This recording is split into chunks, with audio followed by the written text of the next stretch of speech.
नमस्कार, आप देख रहे हैं एनएमएफ न्यूज। आपके साथ मैं हूं नमता चौधरी।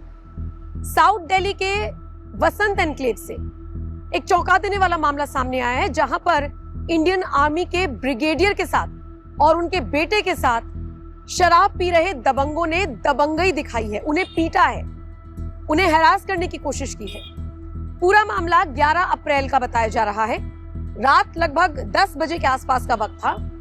ब्रिगेडियर अपनी पत्नी और अपने बेटे के साथ नॉर्मल वॉक पर निकले।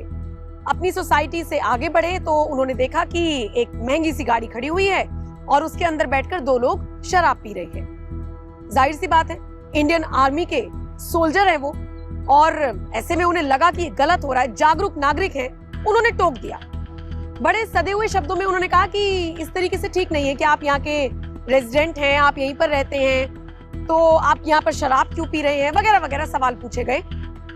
पहले बहस होती है और उसके बाद गाड़ी में से दो लोग उतरते हैं और धमकी देने की कोशिश करते हैं। इसके बाद ब्रिगेडियर की पत्नी ने पुलिस को फोन किया और उसके बाद का जो रवैया रहा है पुलिस का भी, वो बहुत चौंकाता है। शायद इसीलिए ब्रिगेडियर की पत्नी ने यह तक कहना उचित समझा कि ब्रिगेडियर की पत्नी होने के बावजूद कभी कभी सेफ फील नहीं होता। सबसे पहले ब्रिगेडियर की पत्नी ने पूरा मामला बताते हुए क्या कुछ कहा है, आइए सुनिए। एक्चुअली 9:45 इवनिंग में हम लोग आफ्टर डिनर में मतलब मेरे हस्बैंड, मेरा बेटा और मैं, हम लोग वॉक पे जा रहे थे। हस्बैंड और बेटा आगे थे, मैं थोड़े से पीछे थी। तो हमने बिल्कुल यहाँ कोने पे अपनी कॉलोनी में ही राउतुला राम मार्ग से पहले हमने देखा कि एक मर्सिडीज बेंज थी और गाड़ी में जो है दो इंडिविजुअल्स थे, वो कंज्यूम कर रहे थे लिकर। तो मेरे बेटे ने और हस्बैंड ने उनको ऑब्जेक्ट किया कि रेसिडेंशियल कॉलोनी, अगर आप इस कॉलोनी के हैं, उनसे पूछा तो उन्होंने वैसे ही बोला कि हाँ हम इसी कॉलोनी के हैं। तो बेटे ने पूछा कि भाई आपकी कौन सी प्रॉपर्टी, आप बताइए यहाँ पे कौन सा फ्लैट नंबर है। उसका उनके पास कोई आंसर नहीं था। और जब उनको हमने बोला कि इस तरीके से आप नहीं कर सकते पब्लिक ड्रिंकिंग एक रेसिडेंशियल कॉलोनी में, तो उन्होंने बोला कि उन्हें कोई फर्क नहीं पड़ता, मोदी कर ले कुछ भी कर ले, हम तो ऐसे ही पियेंगे। और फिर फालतू की बातें वो कर रहे थे। मीनवाइल हमने कुछ नहीं किया रिएक्ट, और हमने सीधा पीसीआर को कॉल किया। और पीसीआर की वैन जब आई तो वैन, उससे जो पुलिस वाला उतरा, उसने स्टेटमेंट अभी मेरी ले ही रहा था, वो स्टेटमेंट की जो इंडिविजुअल ड्राइविंग सीट पे बैठा था उसके फोन पे कोई नंबर फ्लैश हुआ, कोई नाम फ्लैश हुआ, कोई कैप्टन सुमित नाम था उस पे, और उसने जो वो इंडिविजुअल था पीसीआर का पुलिस वाला था, उससे उसकी बात कराई।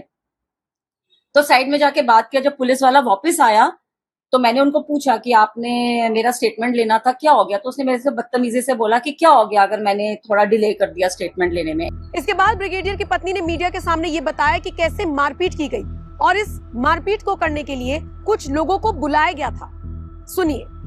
2 गाड़ियां आके रुकी, उसमें से कम 7-8 गुंडे निकले और उन्होंने तेजस को पकड़ के नीचे जमीन पे गिराया और बहुत ब्रूटली इसको असॉल्ट किया। और मेरे हस्बैंड, मतलब उनको भी 2-4 जो गुंडे थे उन्होंने घेरा हुआ था। जब उन्होंने बचाने की कोशिश की तो उनके साथ भी हाथापाई की। और मैंने जाके पुलिस वाले को बोला, वो जाके चुपचाप अपने पीसीआर वैन में बैठ गया एंड बिल्कुल अप्रोचेबल डिस्टेंस पे था। जब मैंने बोला कि आप हमारी प्लीज हेल्प करिए, तो उन्होंने बोला कि मैं अकेला कुछ नहीं कर सकता, जब तक मेरी पूरी टीम नहीं आएगी, मैं अपनी टीम का इंतजार कर रहा हूँ। और मैं कभी अपने बेटे की तरफ भाग रही थी बचाने के लिए, कभी मैं अपने हस्बैंड की तरफ जा रही थी, क्योंकि कोई भी जो इतना क्राउड, ऑफकोर्स कॉमन मैन जो खड़े थे उनमें से तो कोई भी नहीं आया। बट सबसे शर्म की बात है कि जो पीसीआर पे हम इतना रिलाय करते हैं उनसे भी कोई नहीं, मतलब उसकी भी हेल्प हमें बिल्कुल भी नहीं मिली। और ये सब कम से कम 15 से 20 मिनट तक चलता रहा। और फिर अचानक वो दोनों गाड़ियों में बैठ के, वो जो गुंडे थे वो भी चले गए और ये जो मर्सिडीज कार थी ये दोनों भी बैठे और ये भी चले गए। उसके बाद पीसीआर की गाड़ी अभी भी खड़ी हुई थी। दोबारा मैंने जाके उस पुलिस वाले को बोला कि हमें पुलिस स्टेशन जाना है, एफआईआर लॉन्च करनी है। तो फिर उस पुलिस वाले ने अपनी डिक्की खोली और मुझे बोला कि इसमें बैठ जाओ, इसमें लेट जाओ, हम तुमको पुलिस स्टेशन ले जाते हैं। तो मैंने उनसे पूछा कि मैं ये जो बीच वाली सीट है यहाँ पे क्यों नहीं बैठ सकती हूँ? तो उन्होंने आगे से रिप्लाई दिया कि आप लोग इस तरीके के लोग नहीं है जिनको हम इस सीट पे बिठा के लेके जाएं। पुलिस का रवैया इसमें सबसे ज्यादा चौंकाता है, और ऐसा इसलिए क्योंकि जिस पुलिस से उन्हें उम्मीद थी उसी ने तू तड़ाक किया। महिला ने आरोप लगाया है कि पुलिस ने बहुत बदतमीजी के साथ बर्ताव किया। तो मैंने कहा कि भाई हमको हेल्प चाहिए थी, हमने कॉल किया। तो उन्होंने आगे से बोला कि हम फालतू थोड़ा ना बैठे हुए हैं तुम लोगों का काम करने के लिए, तुम तू करके बात कर रहे थे। तो फिर मेरे हस्बैंड ने भी बोला कि भाई आप लोगों ने वर्दी पहनी हुई है, मैं भी सोल्जर हूँ, मैंने भी यूनिफॉर्म पहनी है, तो हम काम करते हैं, देश का काम कर रहे हैं, इसी तरीके से आपको भी करना चाहिए। महिला का साफ कहना है कि ब्रिगेडियर की पत्नी होने के नाते वैसे डर नहीं लगता, लेकिन पुलिस का ये रवैया देखने के बाद डर जरूर लगता है।